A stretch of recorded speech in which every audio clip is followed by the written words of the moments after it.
दोस्तों, आप लोग कैसे हो। आई होप आप लोग अच्छे होंगे और अच्छी तरीके से पढ़ाई भी कर रहे होंगे। आज जो है कि हम लोग क्वेश्चन नंबर 2 पढ़ेंगे कि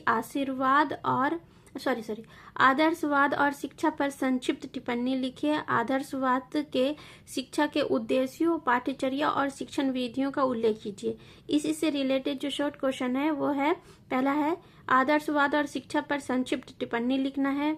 दूसरा है कि आदर्शवाद के अनुसार शिक्षा के उद्देश्य बताइए, अथवा आदर्शवाद शिक्षा के उद्देश्य लिखिए। ये दोनों एक ही क्वेश्चन है, जो कि क्वेश्चन 2016 में आया हुआ है, इसलिए इम्पोर्टेंट है।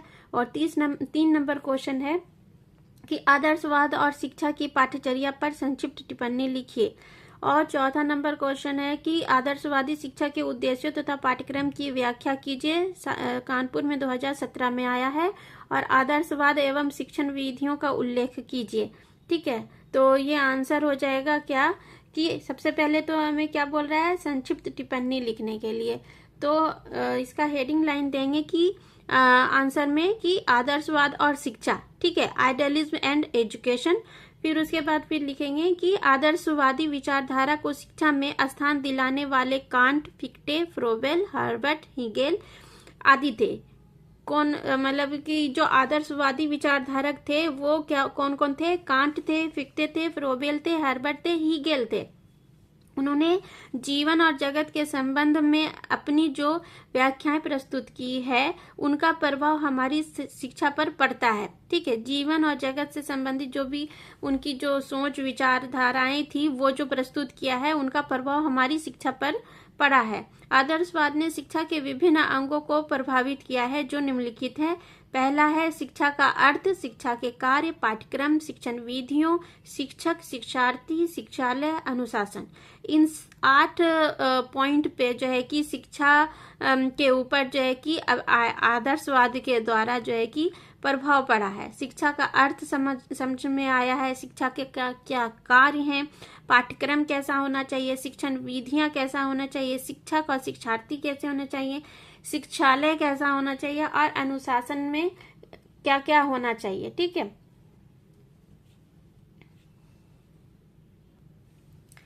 आदर्शवादी शिक्षक शिक्षा को बौद्धिक प्रक्रिया मानते हैं। वे शिक्षा का अर्थ ज्ञानार्जन भी मानते हैं। शिक्षा प्रक्रिया में शिक्षक को आत्मानुभूति कराता है और उसके व्यक्तित्व का विकास करता है ना। शिक्षा आदर्शवादी जो शिक्षक है वो बौद्धिक प्रक्रिया मानते हैं। आदर्शवादी शिक्षक जो है शिक्षा को बौद्धिक प्रक्रिया मानते हैं, यानी कि ये बुद्धि की प्रक्रिया है, एक प्रोसेस है। ठीक है, वे शिक्षा का अर्थ ज्ञानार्जन भी मानते हैं। शिक्षा जो लेता है तो उसका मतलब क्या होता है, हम ज्ञान को अर्जन कर रहे हैं।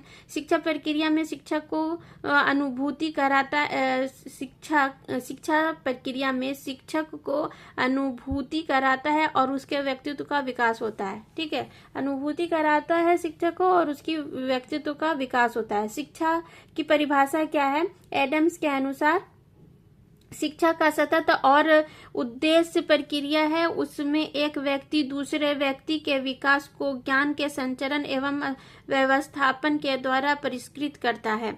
मतलब एक व्यक्ति जो पढ़ा लिखा टीचर है, वो दूसरे व्यक्ति यानी कि स्टूडेंट को अपने ज्ञान का जो है कि स्थानांतरण करता है, परिष्करण करता है, जिसके द्वारा जो है कि शिक्षा का विकास होता है। ज्ञान का संचरण एवं व्यवस्थापन के द्वारा ज्ञान के विकास के कारण जो है कि ज्ञान का संचरण होता है, एक आदमी से दूसरे आदमी में आता है और उसके बाद इसका उसके व्यवस्थापन के द्वारा परिष्कृत होता है। ठीक है, और उससे बढ़ता है। ठीक है, सुकरात के अनुसार शिक्षा का तात्पर्य संसार के सर्वमान्य विचारों को जो प्रत्येक मनुष्य के मस्तिष्क में स्वभावतः निहित करते हैं, प्रकाश में लाना है। ठीक है, मतलब इनका कहना था सुकरात का कि शिक्षा का तात्पर्य यह है कि संसार के सर्वमान्य विचारों, जो भी बहुत हाई क्वालिटी का विचारक थे, जितने भी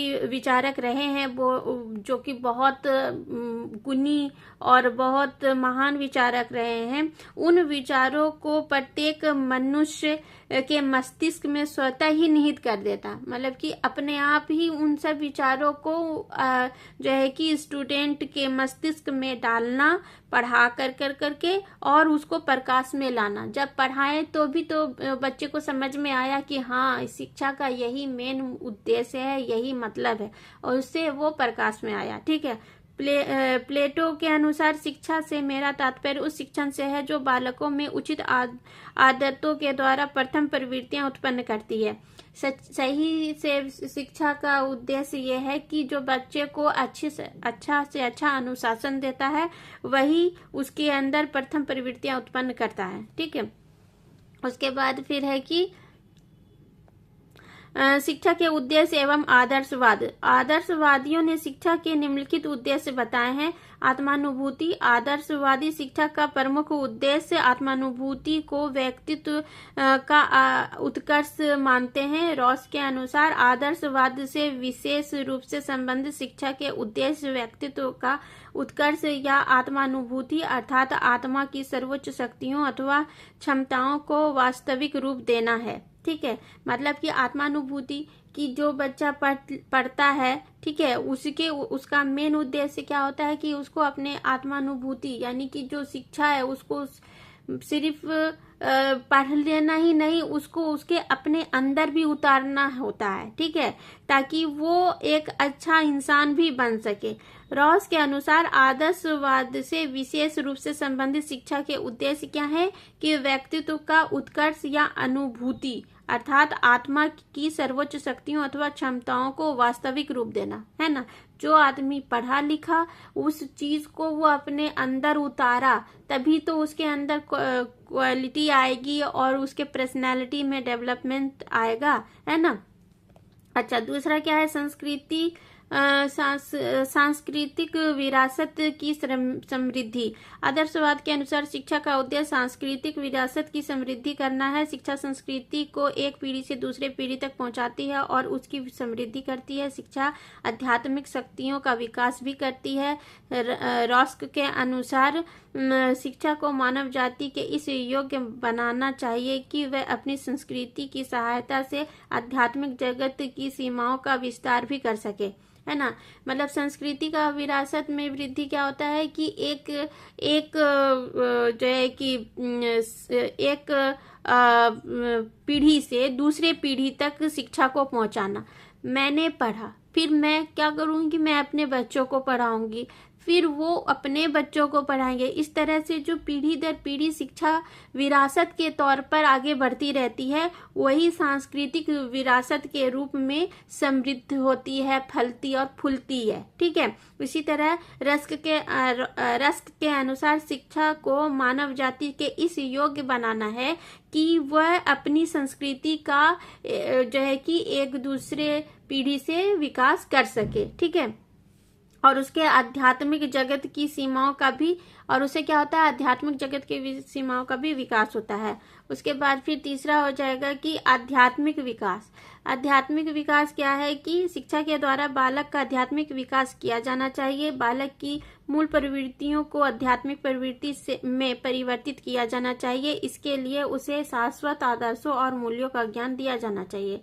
आध्यात्मिक ज्ञान होना चाहिए जिससे कि हमारे अंदर जो है कि शाश्वत मूल्य और उद्देश्य आए, ज्ञान आए। हमारी आध्यात्मिकता के अंदर जो भी हमारे संस्कृति है, रीति रिवाज है, अध्यात्म है, उन सब चीजों को हमें पता होना चाहिए। और ये सारी चीजें किससे होती है? शिक्षा से होती है, जिससे हमारे अंदर अध्यात्म मूल्य बढ़ते हैं, उसका ज्ञान बढ़ता है। ठीक है।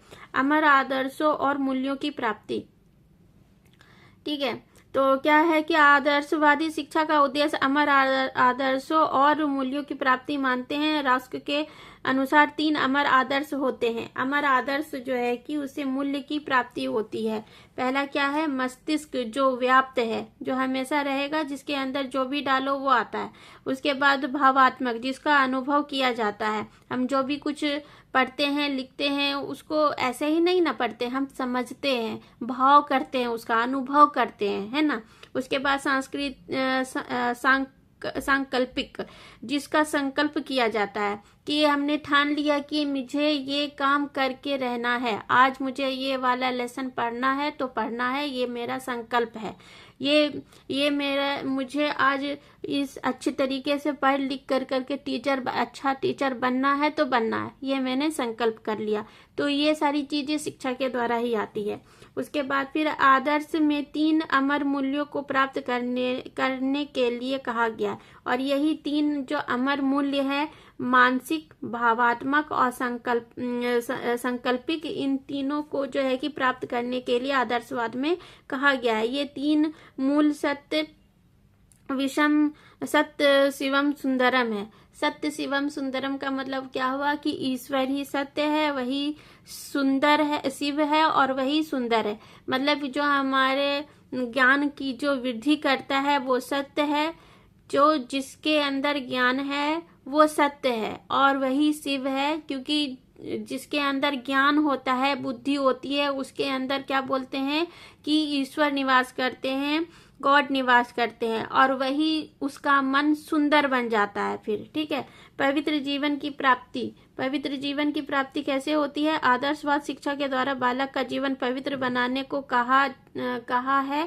शिक्षा को मनुष्य का पथ प्रदर्शन करना चाहिए। प्रमुख दार्शनिक परिवर्तकों ने कहा है, शिक्षा का उद्देश्य भक्तिपूर्ण, पवित्र तथा कलंक रहित पवित्र जीवन की प्राप्ति है।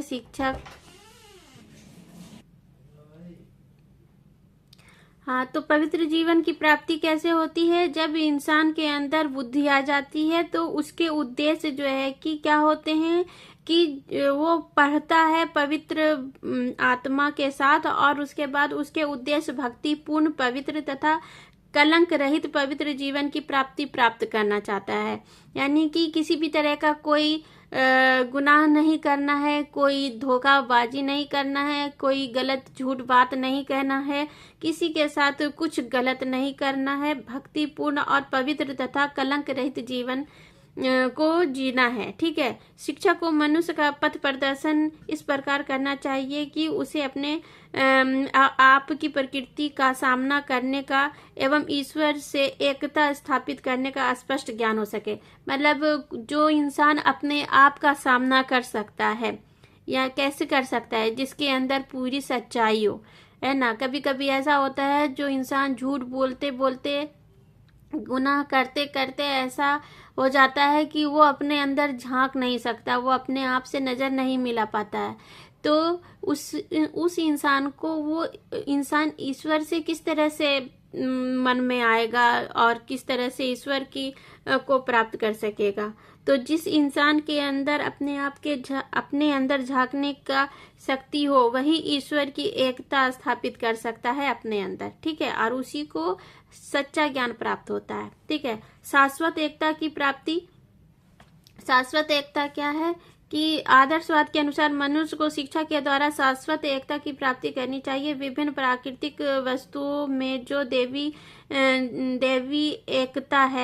एकता है, उसे मनुष्य को समझना चाहिए कि उससे एकाकार करना चाहिए। फ्रोबेल ने कहा है, इस भूमंडल पर जितनी भी वस्तुएं हैं उन सभी की दैवी एकता है, यही एकता परमात्मा है।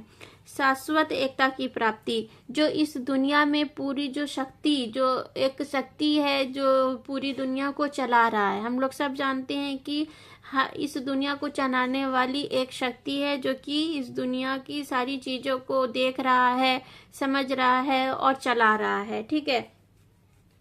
तो इन चीजों को चलाने के लिए जो है कि जो शाश्वत शक्ति है, दैवी शक्ति है, उसको जो है कि मनुष्य को समझना चाहिए और उससे एकाकार करना चाहिए। ठीक है। उसको स्वीकार करना चाहिए कि हाँ, इस दुनिया में एक ऐसी शाश्वत शक्ति है, एक ऐसे ही परम शक्ति है जिसको जो है कि हम लोग अपने जीवन में स्वीकार करते हैं, वही परम शक्तिमान है, और उसी से उसी से हमें शक्ति मिलती है। हमारे अंदर सच्चाई की शक्ति होती है, हमारे अंदर जो सत्य की शक्ति होती है, और सत्य के अंदर ईश्वर है और वही सुंदर है, उसी की शक्ति हमें मिलती है। ठीक है। इसी ने प्रोबेल ने कहा है कि इस भूमंडल पर जितनी भी वस्तुएं हैं उन सभी की दैवी एकता है, यही एकता परमात्मा है। इसमें जितनी भी चीजें हैं, जितनी भी चीजें हम लोगों के लिए दी गई है, वो सब परमात्मा के द्वारा, उनकी शक्ति के द्वारा बनाया गया है और उसी से हमें एकता मिलती, मतलब शक्ति मिलती है, जो कि परमात्मा की एकता की शक्ति है। ठीक है। उसके बाद फिर है कि शिक्षा की पाठ्यचर्या एवं आदर्शवाद। क्या है कि आदर्शवाद शिक्षा का अंतिम उद्देश्य आत्मानुभूति निश्चित करते हैं और इस उद्देश्य की प्राप्ति के लिए मनुष्य के शारीरिक, मानसिक एवं बौद्धिक, सामाजिक एवं सांस्कृतिक, नैतिक एवं चारित्रिक और आध्यात्मिक विकास पर बल देते हैं। इन उद्देश्यों की प्राप्ति के लिए पाठ्यचर्या में भाषा, साहित्य, धर्मशास्त्र और नीति शास्त्र को प्रमुख और अन्य विषयों एवं क्रियाओं को गौण स्थान देते हैं। शिक्षा की पाठ्यचर्या एवं आदर्शवाद में सबसे ज्यादा इम्पोर्टेंस दिया गया है शारीरिक, मानसिक, बौद्धिक, सामाजिक, सांस्कृतिक, नैतिक, चारित्रिक, आध्यात्मिक बल पर। ठीक है। जिससे कि इंसान का जो है कि पूरा जो व्यक्तित्व है वो पूरा विकास हो, उसका अच्छी तरीके से, उसके चरित्र का विकास हो, उसके मानसिक, शारीरिक, बौद्धिक, सामाजिक, सांस्कृतिक, नैतिक, आध्यात्मिक सभी चीजों पर इस आदर्शवादी विचारधारा के ऊपर, जो आदर्शवादी शिक्षा है उस पर, ये सब चीजों पर बल दिया जाता है, ज्यादा ध्यान दिया जाता है। ठीक है। और जो पाठ्यचर्या है उसमें भाषा, साहित्य, धर्म और नीति शास्त्र को प्रमुख माना गया है, जबकि जो अन्य विषय हैं उन क्रियाओं को गौण रखा गया है। ठीक है। यूनानी दार्शनिक प्लूटो के अनुसार जीवन का अंतिम उद्देश्य आत्मानुभूति तथा ईश्वर की प्राप्ति है। इसके लिए सत्य, शिव और सुंदर की प्राप्ति आवश्यक है ना। प्लूटो के अनुसार जो है कि सबसे ज्यादा जरूरी क्या है, आत्मानुभूति और ईश्वर की प्राप्ति। और ईश्वर की प्राप्ति के लिए हमें क्या है, हमें कैसा होना चाहिए, सत्य, शिवम और सुंदर, यानी कि हमें सत्य बोलना चाहिए और सत्य ही शिव है और शिव ही सुंदर है, ये है ना। तो इस तरह से जो है कि हमें इसकी प्राप्ति अगर हो जाएगी तो हमें हमारे ईश्वर मिल जाएंगे, हमारी आत्मानुभूति अच्छी हो जाएगी। ये तीनों आध्यात्मिक मूल्य मनुष्य की क्रमशः बौद्धिक, नैतिक और कलात्मक क्रियाओं के द्वारा प्राप्त होते हैं।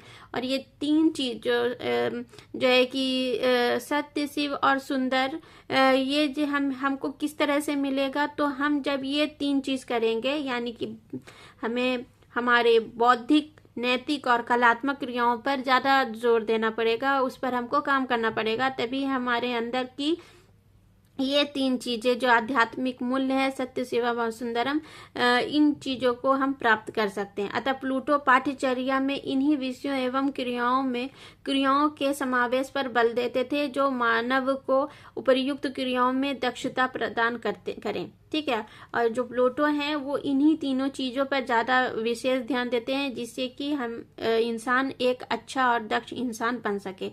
ठीक है। उन्होंने पाठ्यचर्या में बौद्धिक क्रियाओं के लिए भाषा, साहित्य, इतिहास, भूगोल, गणित तथा शारीरिक विज्ञान का, नैतिक क्रियाओं के लिए धर्म, नीति शास्त्र तथा अध्यात्म शास्त्र का, और कला क्रियाओं के लिए विभिन्न कलाओं का, संगीत का समावेश किया था। वो जो प्लूटो हैं उन्होंने जो है कि पाठ्यचर्या में किन किन चीजों को, किस किस चीजों के लिए लिखा, बौद्धिक क्रिया जिससे बुद्धि बढ़े उसके लिए भाषा, साहित्य, इतिहास, भूगोल और गणित को रखा, और शारीरिक विज्ञान के लिए नैतिक क्रियाओं को रखा, और शारीरिक विज्ञान के लिए तथा शारीरिक विज्ञान का, और मतलब कि क्या क्या, बौद्धिक विज्ञान के लिए उन्होंने भाषा, साहित्य, इतिहास, भूगोल, गणित तथा शारीरिक विज्ञान को रखा, और नैतिक क्रियाओं के लिए धर्म, नीति शास्त्र तथा अध्यात्म शास्त्र को रखा, और कलात्मक क्रियाओं के लिए विभिन्न कलाओं और संगीत को ऐड किया। ठीक। उसके बाद जर्मनी शिक्षा शास्त्री हर्बर्ट मनुष्य की आध्यात्मिक उन्नति के लिए चारित्रिक एवं नैतिक विकास पर बल देते थे, और उनके लिए पाठ्यचर्या में भाषा, साहित्य, इतिहास, कला तथा संगीत को मुख्य स्थान देते थे। अब जो क्या बात है, हर्बर्ट जो है वो जो है कि चारित्रिक एवं नैतिक विकास पर बल देते थे। उनके हिसाब से चरित्र और नैतिक विकास ज्यादा इम्पोर्टेंट था और इसके लिए उन्होंने पाठ्यचर्या में भाषा, साहित्य, इतिहास, कला तथा संगीत को मुख्य स्थान दिया है। उनके मतानुसार पाठ्यचर्या में भूगोल, गणित तथा विज्ञान को गौण स्थान दिया गया है। उनके अनुसार जो है कि विज्ञान, गणित और उनके अनुसार जो है कि भूगोल, गणित तथा विज्ञान को गौण स्थान दिया गया है। इंग्लैंड के शिक्षा शास्त्री नंद महोदय की दृष्टि से पाठ्यचर्या में इन्हीं विषयों का समावेश किया जाना चाहिए जिससे मनुष्य को मानव सभ्यता एवं संस्कृति की झलक मिल सके और जिसके द्वारा बच्चों को कुछ विशेष क्रियाओं में अनुशासित एवं प्रशिक्षित किया जा सके। नंद महोदय ने विशेष क्रियाओं को 2 भागों में विभाजित किया है। प्रथम वर्ग में वे क्रियाएं आती है जो व्यक्तिगत और एवं सामाजिक जीवन की रक्षा करती है, जैसे स्वास्थ्य रक्षा, सामाजिक संगठन, शिष्ट, नैतिक एवं धार्मिक आचरण। इसके लिए उन्होंने पाठ्यचर्या में शरीर विज्ञान, समाजशास्त्र, नीतिशास्त्र तथा धर्म आदि को स्थान दिया है। दूसरे वर्ग में सभ्यता और संस्कृति का निर्माण करने वाली सूचनात्मक क्रियाएं और इन क्रियाओं के प्रशिक्षण के लिए उन्होंने पाठ्यचर्या में साहित्य, कला, संगीत, इतिहास, भूगोल, गणित, विज्ञान तथा दस्तकारी को स्थान दिया है।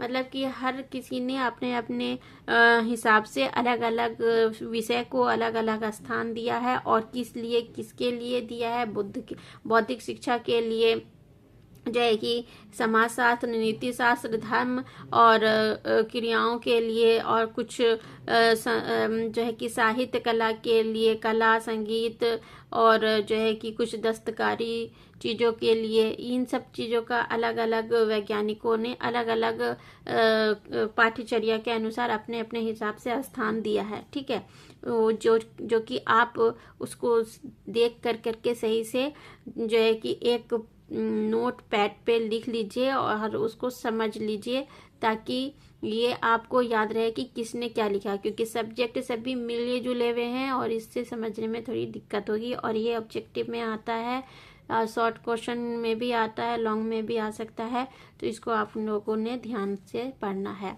ठीक है, उसके बाद फिर शिक्षण विधियां एवं आदर्शवाद।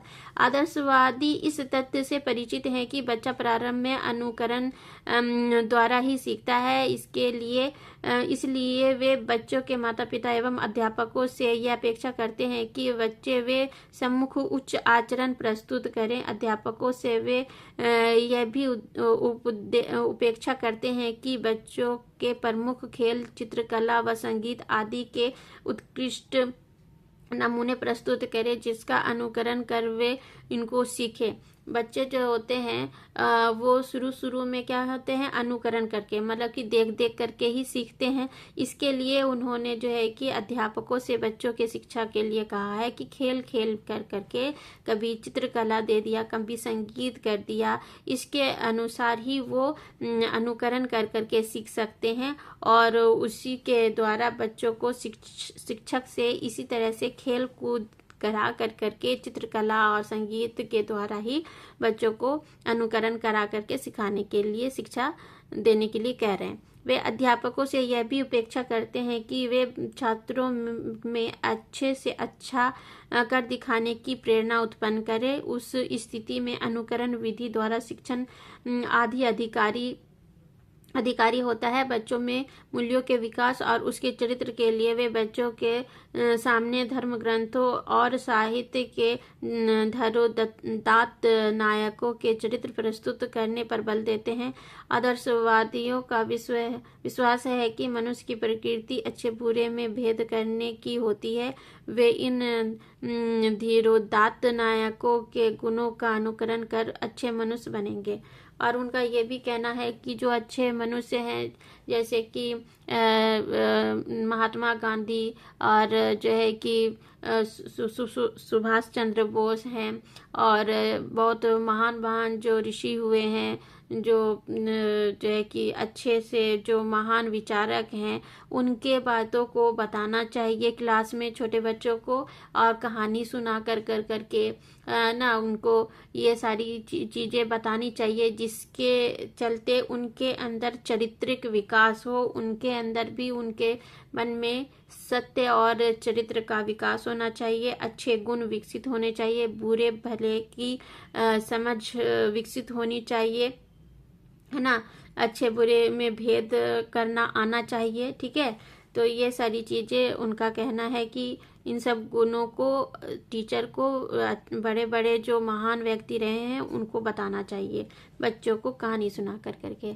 ठीक है, उसके बाद फिर आदर्शवादी यह मानते हैं कि मनुष्य में सीखने की आंतरिक इच्छा होती है, वह जो कुछ देखते सुनते एवं अनुभव करते हैं उनके बारे में स्वयं सोचने लगते हैं। इसके लिए उन पर किसी बाह्य उद्दीपन के दबाव की आवश्यकता नहीं होती, इसे ही वे आत्मक्रिया करते हैं और इस बात पर बल देते हैं कि बच्चों को आत्मक्रिया द्वारा सीखने के अधिक से अधिक अवसर देने चाहिए, है ना। आदर्शवादी का यही मानना है कि जो बच्चे होते हैं वो सुन के, देख के, अनुभव कर के ही सीखते हैं और इसके लिए जो छोटे बच्चे होते हैं उनको कभी भी कुछ भी गलत चीज़ें उनके सामने नहीं बोलनी चाहिए, हमेशा सच बातें बतानी चाहिए, अच्छी बातें बतानी चाहिए, स्टोरी भी बतानी चाहिए तो अच्छी बतानी चाहिए, अच्छे लोगों की बतानी चाहिए, जिससे उनके अंदर जो कुछ भी वो अनुकरण कर दे, क्योंकि उनका छोटा मन होता है, कोमल मन होता है, उनको जो भी कुछ बोला जाता है वही वो अब्जॉर्व कर लेते हैं, वही चीज़ को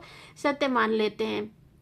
इसीलिए उनको जो है कि जब भी कुछ बताओ तो किसी महान लोगों की हिस्ट्री सुना दो, कहानी सुना दो, कहानी के तौर पर सुनाओ, ताकि उनको ये सारी चीज़ें अच्छी तरीके से समझ में आए और सही गलत का फ़र्क किस तरह से होता है इसको भी आप कहानी के तौर पर बता सकते हैं। सच झूठ में क्या अंतर है ये सारी चीज़ें बता सकते हैं, है ना। और एक अच्छा इंसान किस तरह का होता है, उसके अंदर अध्यात्म गुण किस तरह से होता है, उसका अच्छा गुण किस तरह से विकसित हो सकता है, ये सारी चीज़ों को आप बता सकते हैं, ये आदर्शवादी का कहना था। आदर्शवादी प्राचीन साहित्य का आदर करते हैं, वे मानते हैं कि हमारे प्राचीन साहित्य में हमारे पूर्वजों द्वारा खोया हुआ ज्ञान भरा पड़ा है, हमें उसे लाभ उठाना चाहिए। प्राचीन साहित्य के अध्ययन के लिए वे स्वाध्याय विधि के पक्षधर हैं, इस विधि का प्रयोग शिक्षा के उच्च स्तर पर किया जा सकता है ना। आदर्शवादी का कहना है कि जो हमारे प्राचीन काल के जो भी फ्रीडम फाइटर रहे हैं, जो भी आदर्शवादी रहे हैं, जो भी महान व्यक्ति सब रहे हैं, उनकी जो जीवन गाथा रही है उसके बारे में बच्चों को सुनाना चाहिए, बताना चाहिए, जिससे कि बच्चे के अंदर प्राचीन साहित्य का अध्ययन भी पता चले। वो उनको कहानी के तौर पर इन सब चीज़ों को बताना चाहिए, ताकि बच्चे के अंदर जो है कि उच्च स्तर के ज्ञान भी विकसित हो और वो खेल खेल में ये सारी चीज़ें सीख जाएं।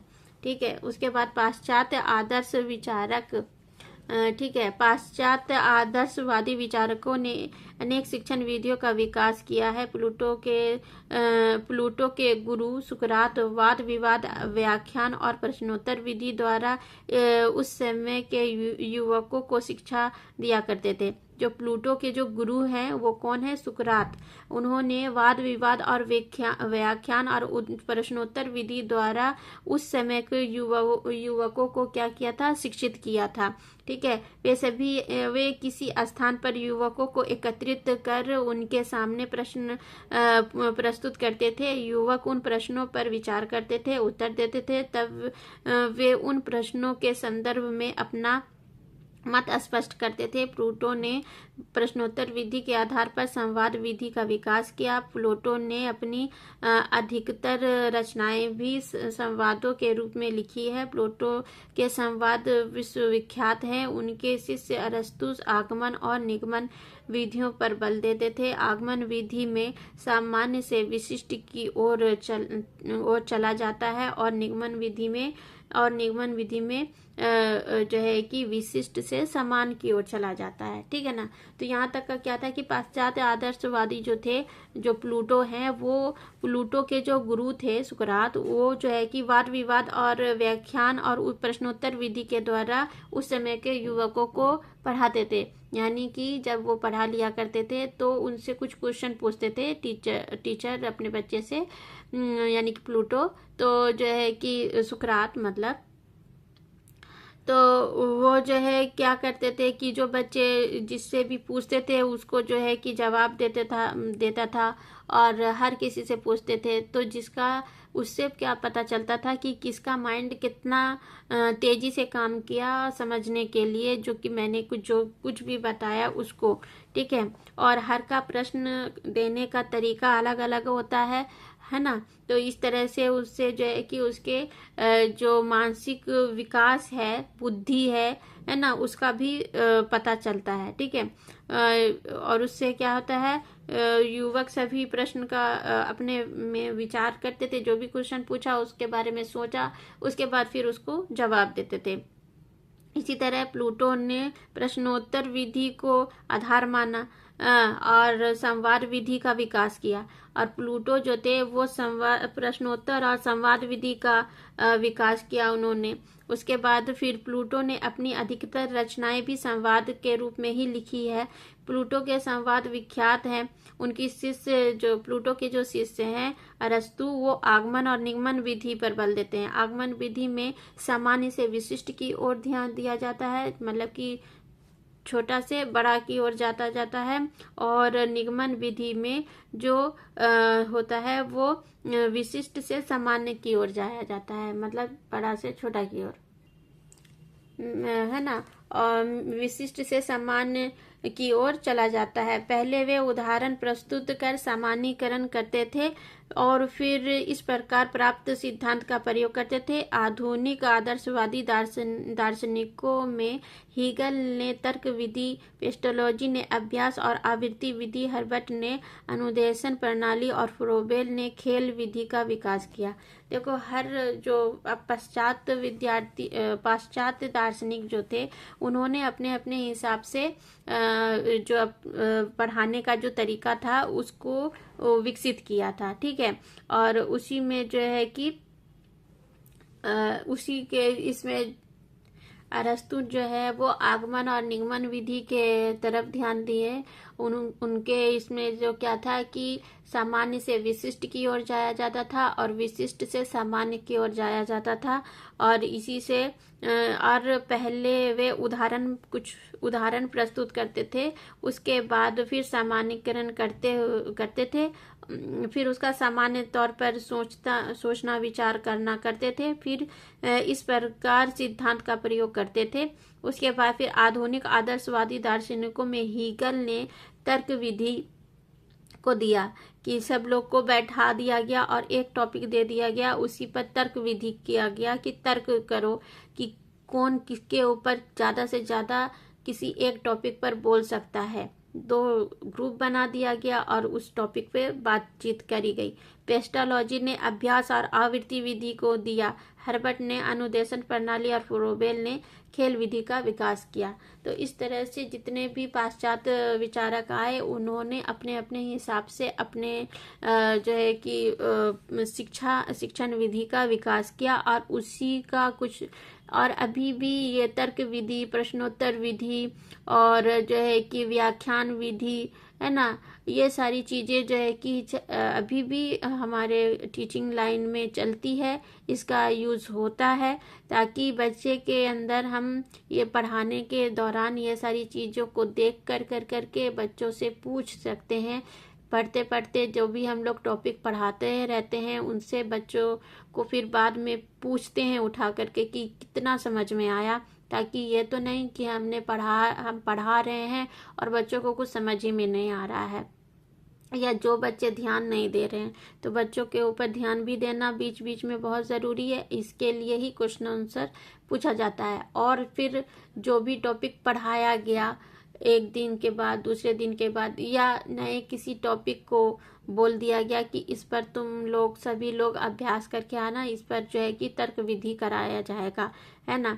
तो वाद विवाद विधि होता है। तो ये सारी चीज़ें जो होती थी और अभी भी होती है, ताकि बच्चों के अंदर ये एनालाइज किया जाए कि बच्चे की जो बुद्धि है, बौद्धिक क्षमता है, उसके सोचने और विचारने का जितना क्षमता है ना, तो वो कहाँ तक का है, उस किसके अंदर कितनी बौद्धिक क्षमता है। ठीक है, तो आज के लिए इतना ही। आई होप आपको ये क्वेश्चन समझ में आया होगा, और कल हम फिर से क्वेश्चन नंबर 3 पढ़ेंगे।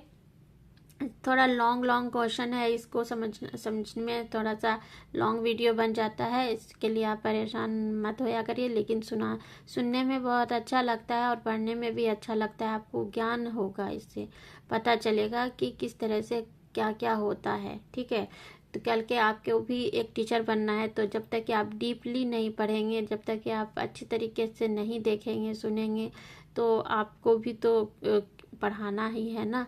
तो चलिए, आज के लिए इतना ही। अच्छे से पढ़िए और अपने फैमिली का बहुत बहुत ख्याल रखिए। Take care, bye bye, have a nice day. और अगर आप लोगों ने अभी तक मेरे जेनजी क्लासेस को सब्सक्राइब नहीं किया है तो प्लीज़ सब्सक्राइब कीजिए और बेल आइकन दबा लीजिए, ताकि आने वाली ऑल नोटिफिकेशन आपको मिलती रहे।